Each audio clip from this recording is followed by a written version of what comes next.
गरुडगमन तव चरणकमलमिह मनसि लसतु मम नित्यम् गरुडगमन तव चरणकमलमिह मनसि लसतु मम नित्यम् मनसि लसतु मम नित्यं मम तापमपाकुरु देवा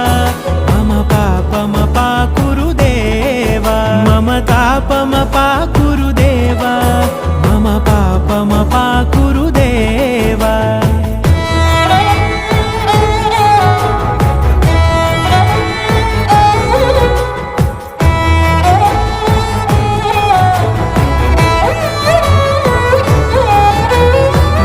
जनयन विधि नमुचिहरण मुख विबुध विनुत पद पद्मा